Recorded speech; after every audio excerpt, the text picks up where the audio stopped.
Bayangkan paru-paru Anda seperti spons kotor yang penuh minyak. Jika tidak dibilas, jantung akan kelelahan. Ini cara alami membersihkan. Peringatan penting bagi Bapak Ibu lansia. Perhatikan bahaya ini sebelum terlambat. Bayangkan Bapak Ibu yang terhormat bahwa di dalam dada Anda saat ini tersembunyi bom waktu mematikan yang setiap detiknya menghitung mundur menuju bencana kesehatan yang mengerikan. Ya, saya tidak berlebihan Bapak Ibu. Paru-paru Anda, dua kantong ajaib yang bekerja tanpa henti sejak Anda lahir hingga kini usia 60 tahun lebih, telah berubah menjadi kuburan berjalan bagi jutaan kuman dan bakteri mematikan. Setiap napas yang Anda hirup, jika Anda perokok atau pernah merokok, adalah seperti menyedot racun maut langsung ke dalam tubuh. Paru-paru Anda yang dulu bersih dan sehat kini telah berubah menjadi selokan kotor yang penuh lumpur hitam, lendir lengket membusuk, dan endapan beracun yang menempel di dinding-dindingnya selama puluhan tahun. Tahukah Anda, Bapak Ibu, setiap menit paru-paru Anda berdenyut kembang kempis 12-20 kali setiap menitnya. Tapi bayangkan, jika mesin kehidupan ini sudah tersumbat parah, dipenuhi tar dan nikotin yang lengket seperti lem tikus, jantung Anda yang sudah rentan di usia senja harus bekerja ekstra keras, memompa darah dengan putus asa seolah-olah menyedot minuman melalui sedotan yang setengah tersumbat. Kelelahan jantung adalah ancaman nyata yang mengintai, bukan lagi mungkin, tapi kapan. Jangan anggap remeh batuk pagi yang Anda alami selama ini. Itu bukan biasa saja, itu adalah teriakan pertolongan dari paru-paru Anda yang segarat. Lendir yang menumpuk adalah buffet gratis bagi kuman jahat. Infeksi paru, bronkitis kronis, bahkan kanker mematikan, semua itu bukan mitos, melainkan nasib yang menanti jika Anda terus mengabaikan kondisi paru-paru yang kotor ini. Tapi jangan panik dulu Bapak Ibu, masih ada harapan, masih ada jalan untuk membersihkan kuburan itu sebelum terlambat. Saya akan membongkar rahasia alami yang telah menyelamatkan ribuan pasien saya dari ambang kematian dini. Halo Bapak, Ibu, Sobat Sehat sekalian yang ada dimanapun berada, Assalamualaikum warahmatullahi wabarakatuh. Salam sejahtera untuk kita semua. Pernahkah Bapak Ibu membayangkan di dalam rongga dada kita itu ada dua buah kantong ajaib yang setiap hari bekerja tanpa kenal lelah? Kantong itu kembang kempis 12-20 kali setiap menitnya, tanpa pernah kita perintahkan. Itulah paru-paru kita. Tapi hari ini saya ingin Bapak Ibu membayangkan hal lain.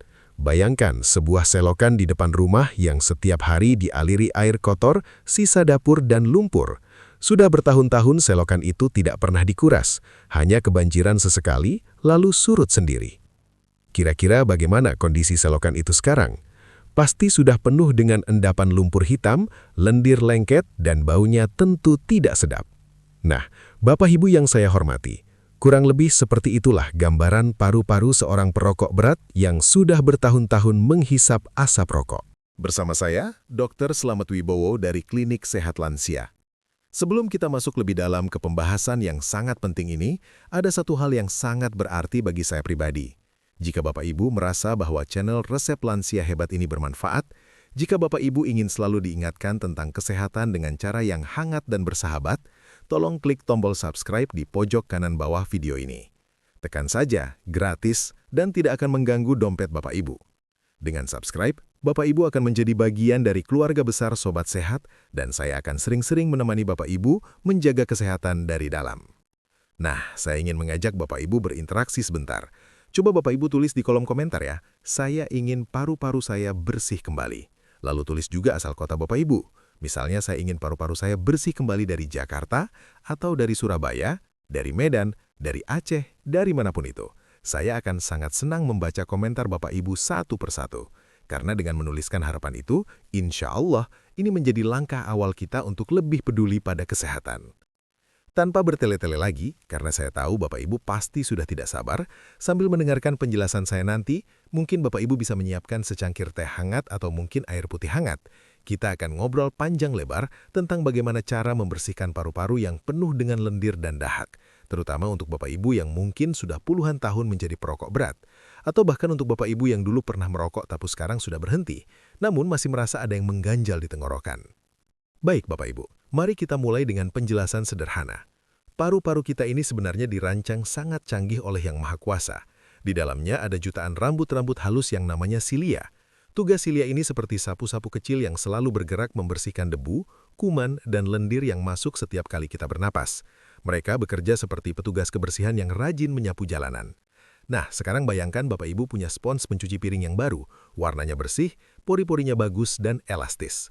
Setiap hari spons itu dipakai menyerap air kotor, minyak, dan sisa-sisa makanan. Lalu setelah dipakai, spons itu tidak pernah dibilas, hanya diperas sedikit lalu dipakai lagi. Hari berganti hari, minggu berganti minggu. Apa yang terjadi dengan spons itu? Warnanya akan berubah menjadi coklat kehitaman, baunya akan amis. Lama-kelamaan, spons itu akan menjadi keras dan tidak bisa menyerap air dengan baik. Itulah gambaran paru-paru Bapak Ibu jika terus-menerus terpapar asap rokok. Tar dan nikotin yang ada di dalam rokok itu seperti lem lengket yang melapisi dinding paru-paru, membuat silia-silia itu lengket dan tidak bisa bergerak lagi. Mereka seperti petugas kebersihan yang kakinya terperangkap di lumpur, tidak bisa menyapu. Sekarang saya jelaskan dua bahaya utama dari kondisi ini. Bahaya pertama adalah paru-paru menjadi sarang kuman dan bakteri. Karena sapu-sapu kecil itu tidak bisa bekerja, maka lendir dan dahak yang seharusnya didorong keluar malah mengendap di dalam. Lendir ini adalah protein yang sangat disukai oleh bakteri dan virus. Ibaratnya Bapak Ibu menyediakan buffet makanan gratis di dalam paru-paru untuk semua kuman jahat. Akibatnya Bapak Ibu akan mudah sekali terkena infeksi saluran pernapasan. Batuk pilek sedikit langsung turun ke paru-paru, jadi bronkitis. Kalau sudah bronkitis, sembuhnya lama, kadang sampai berminggu-minggu. Bahaya kedua yang tidak kalah penting adalah beban kerja jantung meningkat. Mungkin Bapak Ibu bertanya, apa hubungannya paru-paru dengan jantung? Hubungannya erat sekali Bapak Ibu. Paru-paru yang kotor dan penuh lendir itu kerjanya berat. Dinding-dindingnya menebal, aliran udaranya tersumbat. Untuk mendapatkan oksigen yang cukup, jantung harus memompa darah lebih kuat dan lebih cepat ke paru-paru. Bayangkan Bapak Ibu biasa menyedot minuman dengan sedotan biasa, lalu sedotannya diganti dengan sedotan yang kecil dan sempit. Apalagi kalau setengah tersumbat. Bapak Ibu pasti harus menghisap lebih keras, lebih kuat sampai pipi bisa kempot. Begitu juga jantung Bapak Ibu. Ia harus bekerja ekstra keras setiap detik, setiap menit, setiap jam tanpa henti. Kalau terus begini, dalam jangka panjang, otot jantung akan kelelahan, membesar, dan akhirnya bisa mengalami kegagalan fungsi. Inilah mengapa banyak perokok berat yang sesak napasnya. Bukan cuma karena paru-parunya jelek, tapi juga karena jantungnya sudah mulai kewalahan. Nah, setelah kita memahami betapa pentingnya membersihkan paru-paru ini, sekarang saatnya kita masuk ke inti pembahasan, yaitu solusi alami yang bisa Bapak Ibu lakukan di rumah. Bahan-bahannya sangat sederhana, mudah didapat, dan harganya terjangkau. Bapak Ibu tidak perlu merogoh kocek dalam-dalam. Yang kita butuhkan adalah daun jambu biji, jahe, dan gula aren. Tapi sebelum itu, saya ingin meluruskan dulu satu mitos yang sering beredar di masyarakat. Banyak orang bilang kalau kita batuk dan mengeluarkan dahak, itu tandanya kita sedang sakit parah dan harus segera minum obat kuat. Sebenarnya batuk dan dahak itu adalah mekanisme pertahanan tubuh. Tubuh sedang berusaha mengeluarkan benda asing, jadi jangan terlalu cepat panik. Tetapi jangan juga dianggap remeh. Mitos lainnya, ada yang bilang bahwa daun jambu biji hanya untuk mengobati diare. Padahal daun jambu biji ini khasiatnya luar biasa untuk saluran pernapasan juga. Nah, hari ini kita buktikan. Sekarang saya akan pandu Bapak Ibu langkah demi langkah membuat ramuan pembersih paru-paru ini. Silahkan siapkan alat tulis kalau perlu atau simak baik-baik. Pertama, siapkan bahan-bahannya. Kita butuh kurang lebih 7-10 lembar daun jambu biji yang masih segar. Pilih yang berwarna hijau tua, bukan daun yang sudah kuning atau dimakan ulat. Cuci bersih daun itu dengan air mengalir. Jangan asal dicelup Bapak Ibu, karena kadang ada pestisida atau debu yang menempel. Gosok perlahan permukaan daunnya dengan tangan. Kedua, siapkan jahe. Jahe yang kita gunakan adalah jahe merah atau jahe emprit. Kalau boleh saya sarankan, jahe merah lebih hangat dan lebih berkhasiat untuk menghangatkan paru-paru. Ambil jahe seukuran ibu jari Bapak Ibu, kira-kira 3-4 cm. Cuci bersih, kupas kulitnya, lalu memarkan atau geprek sampai sedikit hancur.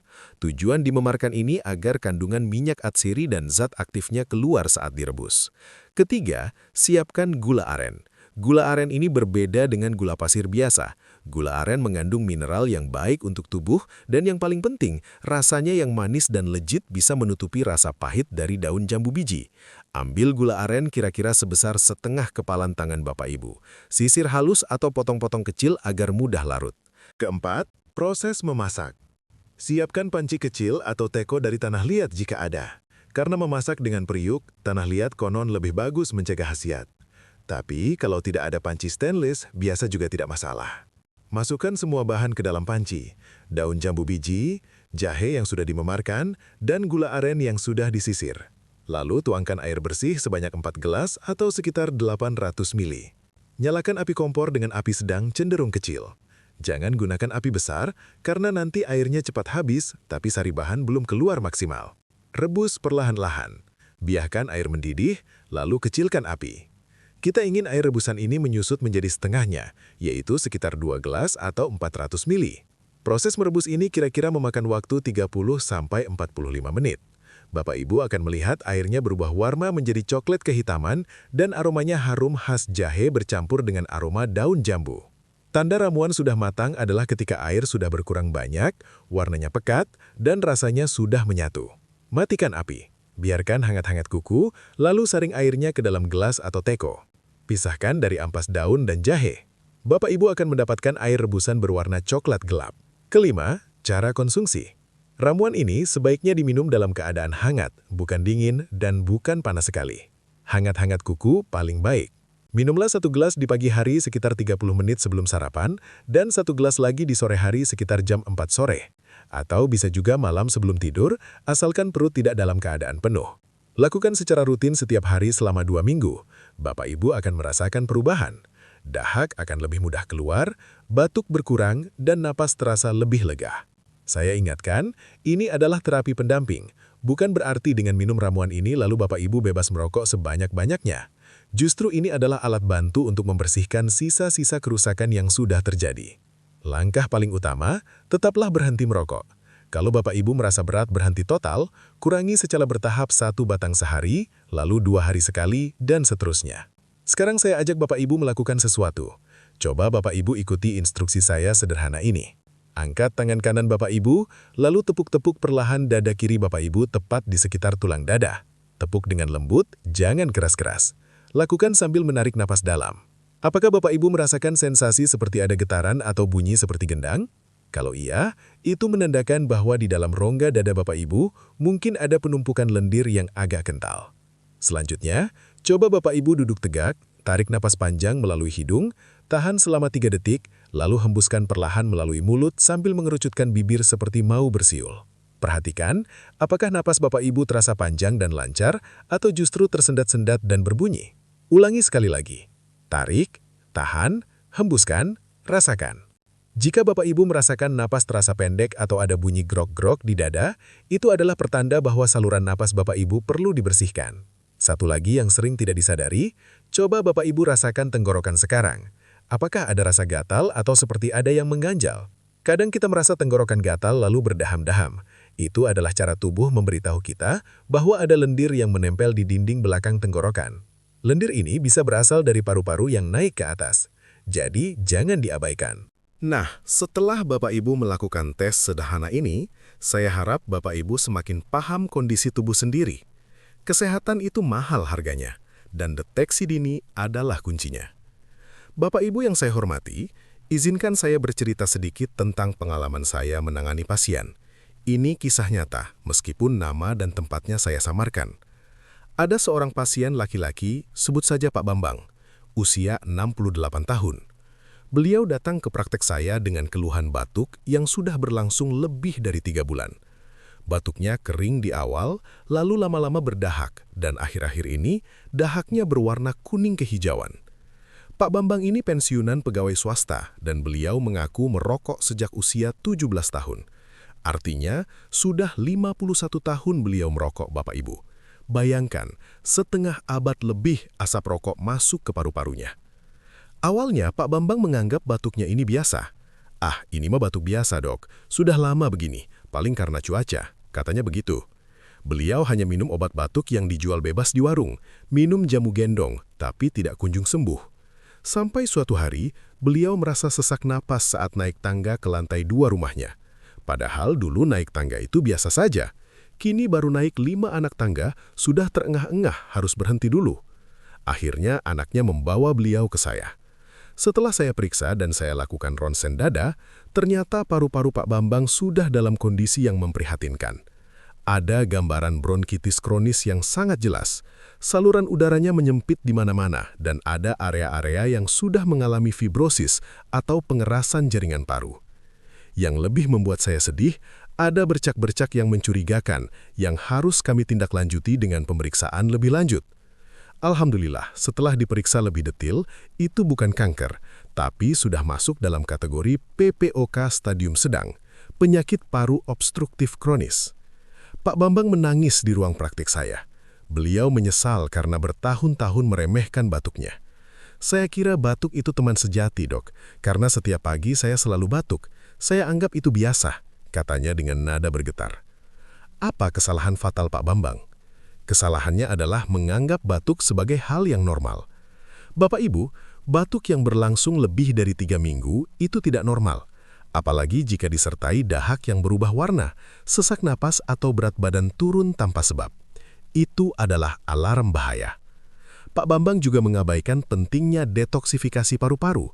Beliau tidak pernah berpikir untuk membantu membersihkan paru-parunya, padahal sudah setengah abad menjadi perokok. Kisah Pak Bambang ini mungkin juga dialami oleh Bapak Ibu di rumah. Mungkin Bapak Ibu merasa, saya sudah tua, wajarlah kalau batuk-batuk. Atau, saya sudah berhenti merokok 10 tahun lalu, pasti paru-paru sudah bersih sendiri. Padahal proses pembersihan itu perlu bantuan. Bukan berarti setelah berhenti merokok, semua tar dan nikotin langsung lenyap begitu saja. Bekasnya masih ada dan perlu kita bantu untuk dikeluarkan. Baik Bapak Ibu, sebelum kita menuju ke penghujung video, saya sering mendapat pertanyaan-pertanyaan seputar topik ini. Izinkan saya menjawab beberapa pertanyaan yang paling umum. Dan jangan lupa Bapak Ibu yang belum subscribe, silahkan subscribe dulu ya, agar tidak ketinggalan video-video edukasi berikutnya. Klik tombol subscribe-nya, gratis, dan sangat membantu kami untuk terus berkarya. Pertanyaan pertama, dokter. Apakah ramuan daun jambu biji ini aman untuk diminum setiap hari? Saya takut efek sampingnya. Jawabannya secara umum aman Bapak Ibu. Daun jambu biji mengandung tanin dan flavonoid yang memang berkhasiat. Tapi saya ingatkan, konsumsilah dalam batas wajar, jangan berlebihan. 2 gelas sehari sudah cukup. Kalau diminum berlebihan, bisa menyebabkan sembelit atau susah buang air besar karena sifat tanin yang mengikat.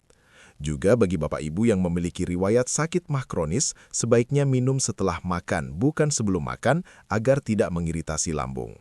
Pertanyaan kedua, dokter. Saya penderita diabetes. Apakah gula aren ini aman atau boleh diganti dengan apa? Pertanyaan bagus. Bagi Bapak Ibu penderita diabetes, gula aren memang lebih baik daripada gula pasir karena indeks glikemiknya lebih rendah. Tapi tetaplah harus dihitung sebagai asupan gula. Kalau Bapak Ibu ragu, alternatifnya bisa diganti dengan kayu manis. Kayu manis juga memberikan rasa manis alami dan sangat baik untuk melancarkan sirkulasi darah serta hangat untuk paru-paru. Atau bisa juga menggunakan madu asli 1 sendok teh saja setelah ramuan hangat. Tapi ingat, madu juga mengandung gula, jadi tetap harus hati-hati. Pertanyaan ketiga, dokter, apakah ramuan ini bisa dicampur dengan obat-obatan dari dokter yang sudah saya minum? Nah, ini penting. Secara umum, herbal itu bisa berinteraksi dengan obat kimia. Saya selalu sarankan beri jeda. Kalau Bapak Ibu minum obat dokter di pagi hari, minumlah ramuan herbal ini 2-3 jam setelahnya. Jangan diminum bersamaan. Misalnya obat dokter jam 7 pagi, ramuan herbal bisa diminum jam 10 pagi. Ini untuk menghindari interaksi yang tidak diinginkan. Dan yang paling penting, konsultasikan dengan dokter yang merawat Bapak Ibu. Katakan, dokter, saya ingin minum ramuan ini. Apakah boleh? Karena dokter yang tahu persis kondisi penyakit Bapak Ibu. Bapak Ibu Sobat Sehatku yang saya banggakan, kita sudah sampai di penghujung obrolan sore ini. Saya rangkum sedikit ya. Paru-paru yang bersih adalah investasi kesehatan jangka panjang. Jangan remehkan batuk dan dahak yang berkepanjangan. Kenali kondisi tubuh Bapak Ibu dengan melakukan cek mandiri secara rutin. Dan yang terpenting, bantu bersihkan paru dengan ramuan alami daun jambu biji, jahe, dan gula aren. Tapi ingat, ini adalah usaha kita secara ikhtiar. Yang paling utama tetaplah mencegah dengan tidak merokok atau berhenti merokok. Saya ingin mengajak Bapak Ibu, jika video ini bermanfaat, jangan simpang sendiri ilmunya. Share video ini ke grup keluarga, grup arisan, grup pengajian, atau grup WA. Bapak Ibu anggap saja ini sebagai sedekah jariah. Setiap kali ada teman atau saudara Bapak Ibu yang menonton, dan kemudian paru-parunya menjadi lebih sehat, insya Allah pahala mengalir untuk Bapak Ibu juga. Ilmu yang bermanfaat adalah salah satu amal yang tidak terputus meskipun kita sudah tiada nanti. Saya doakan dengan tulus semoga Bapak Ibu sekalian selalu diberikan kesehatan yang prima, paru-paru yang bersih, nafas yang lega, dan umur yang penuh berkah. Semoga kita semua dijauhkan dari segala macam penyakit, diampuni segala dosa, dan dimudahkan rezekinya. Amin ya robbal alamin.